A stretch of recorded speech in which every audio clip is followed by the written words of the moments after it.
All right, hey everyone, and welcome back. Yeah. We're going to do a deep dive today. This is going to be really relevant, I think, for those of you who are prepping for the UPSC Oh, exams. absolutely. It's got like all those elements that often show up on the mains paper, Yeah. international relations, diplomacy, security challenges, legal complexities, all that good stuff. It's all there. We're talking about the assassination plot allegations Right. surrounding Gurpatwant Pannun and the diplomatic whirlwind it's created. Yeah, you're right. The situation, it's got so many layers and it touches upon several really critical themes Yeah. that UPSC aspirants need to understand. So, Okay, so let's unpack this whole thing. okay. For starters, we've got the U.S. accusing an Indian official of being involved in a plot to assassinate Pannun, who was a leader of the banned Sikhs for Justice group. Right. I mean, it sounds like something out of a spy movie. It does. We're talking about alleged bounties, extradition. Yep. A whole lot of diplomatic tension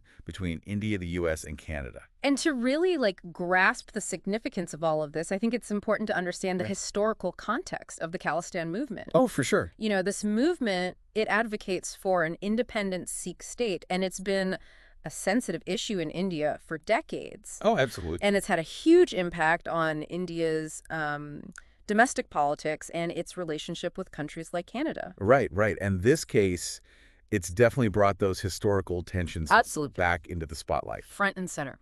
So, okay, let's start with the alleged plot itself. Okay. Can you tell us more about Gurpatwant Pannun and Sikhs for Justice? Like, who are they, and why was he allegedly targeted? So Gurpatwant Singh, he is a key figure in the Sikhs for Justice organization, which India has designated as a terrorist group. Right. And they advocate for this separate Sikh state. They call it Khalistan, and they want it, carved out of India. And they've been actively campaigning for this cause internationally. For sure. And now the U.S. alleges that an Indian official, Vikash Yadav, was involved in this plan to assassinate Pannun. So, an action? They're claiming that Yadav was part of a network that offered a $100,000 bounty for Pannun's assassination, and that another Indian national... $100,000 bounty? Yeah. What? And that another Indian national, Nikhil Gupta, has already been extradited to the U.S. in connection with this plot. Oh, wow. This is getting complicated. That's a lot. So where does Canada fit into all of this? Well, this isn't the first time that Canada has been drawn into this whole issue of Sikh separatism. Right.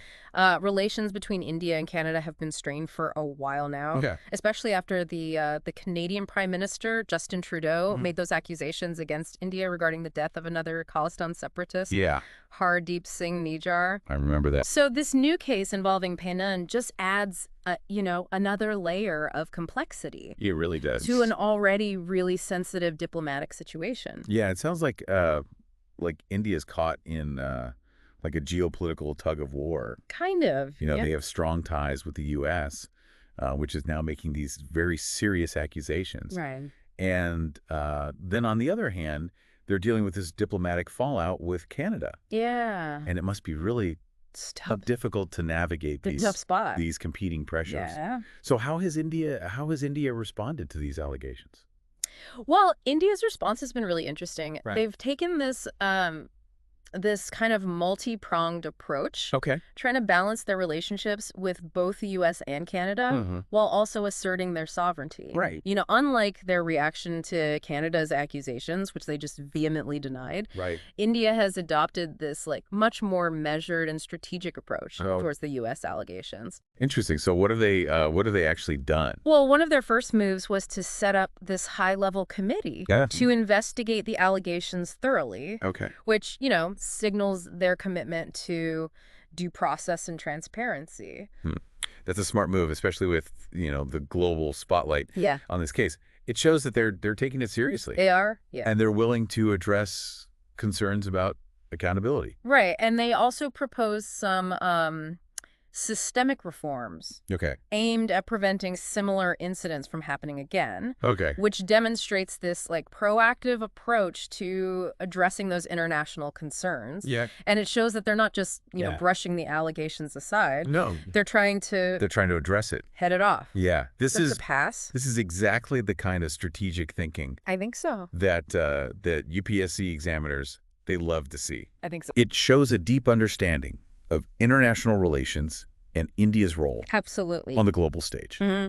Okay, so they're investigating the allegations, proposing reforms. Yeah. Seems like they're doing everything by the book. Well, they are, but they're also doing something else that's quite significant. What's that? They're recommending legal action against Yadav within India. Essentially, they're trying to like preempt any attempts by the U.S. to extradite him or try him in American courts. So that's a bold move. It is. It seems like India is walking a tightrope here. Yeah, they are. They're cooperating with the U.S. investigation to a certain extent. To a point, yeah. But they're also asserting their own legal jurisdiction, making it very clear that that they won't be dictated to by other countries. Exactly. You know, this is a fascinating example of how a domestic issue can quickly absolutely escalate into an international crisis. It really is. With with implications for diplomacy, security, and legal frameworks. For sure.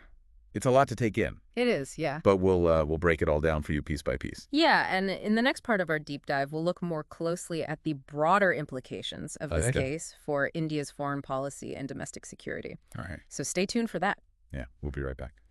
This whole situation with Pannun, it really underscores those challenges that India faces when it comes to dealing with these separatist movements. You know, it's this balancing act between addressing those international concerns about, you know, human rights and due process, while also like projecting strength and safeguarding national security. It's a tough position to be in, I imagine. It is. On one hand, they need to show the world that they're upholding those democratic values and investigating these accusations, you know, thoroughly, but on the other hand, they can't appear weak or indecisive in the face of threats to their sovereignty. Exactly. And that's where their strategic response comes into play by taking concrete steps to investigate those allegations, proposing reforms, and simultaneously asserting their own legal jurisdiction. They're trying to address like multiple objectives all at once. Yeah, I'm curious about the timing of all of this. We have a new U.S. administration coming in with Donald Trump. Do you think that plays a role? Absolutely. In how India is choosing to respond? Oh, absolutely. A new administration, it always presents an opportunity for a reset in diplomatic relations. So India is likely trying to, you know, make sure that this case doesn't become a major point of contention with the incoming Trump administration. Okay, so they're trying to like strike a balance. Yeah, it's a delicate dance between maintaining good relations with the U.S., upholding their own legal sovereignty, and addressing those international concerns about this alleged plot. It's a lot to juggle. It is. This case has implications that go far beyond just U.S.-India relations. Oh, absolutely. This situation is, you know, being watched really closely by other countries, and how India handles this, it could set a precedent for how they deal with similar situations down the road. For sure. And it also has a significant impact, I think, on India's international image and their approach to tackling separatist movements in general. Okay, so let's shift gears a bit. Okay. And talk about what this means for our UPSC aspirants listening in. Sure. What are some of the key takeaways from this case that they should be focusing on? I think first and foremost, this case is like a prime example of how those domestic issues can very quickly escalate into international crises. It really highlights that interconnectedness of global politics and the need for a really nuanced understanding of diplomacy and international law. That's a great point. It is. UPSC aspirants, they need to be able to analyze these complex situations. They do, and understand how all these different actors and interests interact on the global stage. Exactly. What else should they be paying attention to? I think this case also showcases those challenges of balancing national security concerns with those principles of due process and human rights. Right. And those are like fundamental themes that often come up in UPSC exams. Yeah. So it's crucial to grasp those, the complexities involved. It's not as simple as just cracking down on any group that's seen as a threat. It's not black and white. Right. India has to operate within the framework of its democratic values and legal system while also addressing those security concerns. Right. It's a tightrope walk for sure. It is. Another important aspect, I think, is understanding the strategic thinking behind India's response. Absolutely. They're not just reacting to events. They're being proactive. Yeah, they're proactively trying to shape the narrative and manage the fallout in a way that serves their national interests. Exactly. It's like a game of chess, isn't it? It is. They're thinking several moves ahead and anticipating how their actions will be perceived, both domestically and internationally. Right. This is exactly the kind of strategic analysis I agree. that UPSC examiners are looking for. Absolutely. So for our listeners who are prepping for the exams, it's not just about knowing the facts of this case. No. It's about being able to analyze India's response, understand the motivations behind their actions, and discuss those broader implications for India's foreign policy and security. I agree. Anything else you would add for them? Yeah, I think it's also worth considering the impact this case could have on India-Canada relations going forward. Okay. Things have been pretty tense between those two countries. Yeah. But, could this situation offer an opportunity for a reset? That's an interesting thought. Yeah. With a change in leadership potentially on the horizon in Canada, there might be a window. Yeah, there might be. For both sides to rebuild the relationship. Right. Of course, that would require both countries to be willing to move past the current impasse and find some common ground. Right. It'll be interesting to see how this plays out. Yeah, this case has in the long run so many layers. It does. And its impact will continue to be felt for years to come. We've covered a lot of ground here. We have. From the details of the alleged assassination plot to the diplomatic fallout and India's strategic response.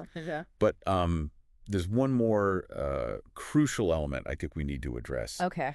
And that's the impact on India's domestic security. Right. After all, this isn't just some abstract international incident. Yeah. It hits close to home. It does. And reminds us of those ongoing challenges that India faces within its own borders. For sure. It's a reminder that the specter of Khalistani separatism, though often playing out on foreign soil, still has that potential to disrupt peace and stability within India itself. It's it's easy to get caught up in the international drama of this whole thing. Yeah.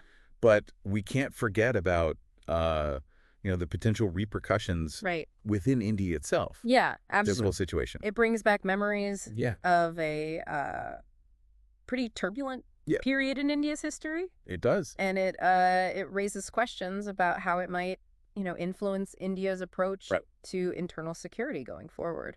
You're absolutely right. Yeah. This case has definitely reignited anxieties in India. It has. About, the potential for separatist movements to disrupt peace and stability within the country.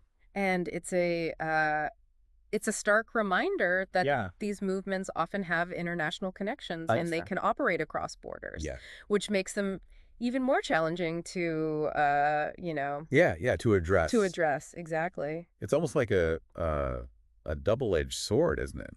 It is, yeah. On the one hand, India is trying to assert its sovereignty. Right. And demonstrate its ability to, to handle these situations independently. Yeah.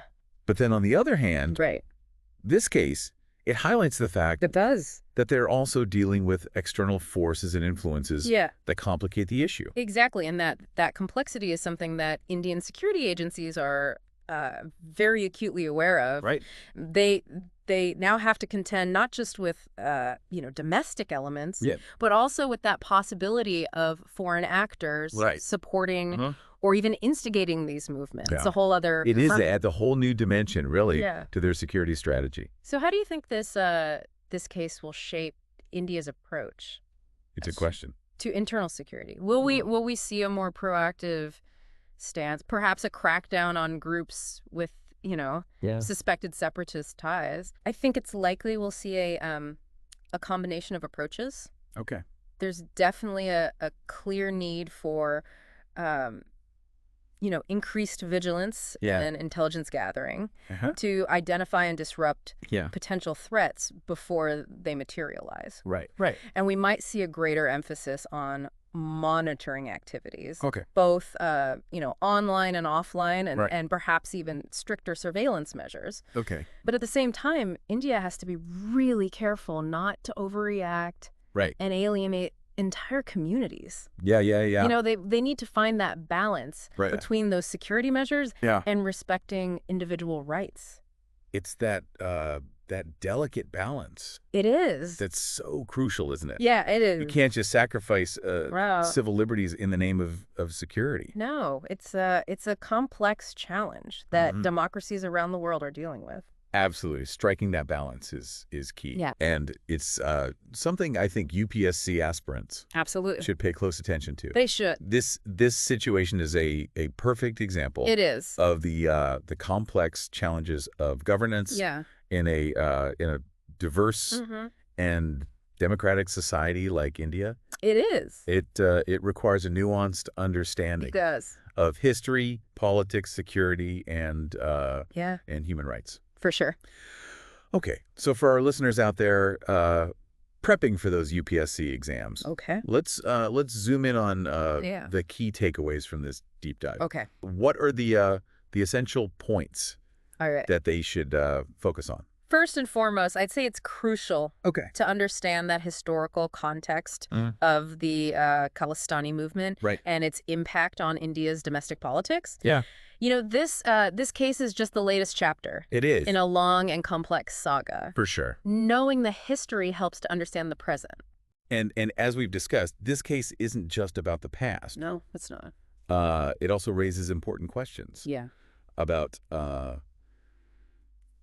future of India's security strategy. It does, absolutely. Yeah, UPSC aspirants, they should pay attention. I agree. To that evolving nature of security threats in an increasingly interconnected world. Right. These transnational movements. Yep. And foreign interference. It's a reality. Are realities that India has to grapple with. And this case brings those challenges to the forefront. Front and center. So it's not just about understanding the Khalistani movement in isolation. No, it's not. But also about seeing it within that broader context of global security trends. I agree. Right. And finally, I'd encourage aspirants to analyze India's response to this situation through multiple lenses. Absolutely, yeah. Look at the diplomatic maneuvering, the security implications, the legal aspects. Yeah. It's a case study. It is. In strategic decision making. It is, yeah. And understanding those different factors at play is crucial for anyone. Absolutely. Wanting to to excel in those UPSC exams. I agree. Wow. We've really gone deep on this one. We have, yeah. It's been fascinating. It has been. And honestly, a little bit mind-boggling to see how one event it is amazing. Can have so many ripple effects. Yeah, it's true. You've done a fantastic job. Oh, thank you. Of breaking it all down for us. Well, it's been a pleasure. Yeah. I always find these complex cases really intriguing. Yeah. And hopefully our discussion has shed some light on those key issues. Absolutely. And for those of you out there, prepping for the UPSC exams, remember that staying informed is your secret weapon. It is. We're here to help you navigate the complex world. That it is. Of current affairs. Absolutely. And equip you. That's right. With the knowledge you need. We are. To succeed. That's what we're here for. Don't forget to hit that subscribe button. Yeah. and leave us a review. And tell your friends. If you found this this deep dive helpful, that's right. We'll be back. Yeah, we'll be back. With more insightful episodes. They will? On topics that matter to you. Absolutely. Until then. Yeah. Happy studying. Happy studying, everyone.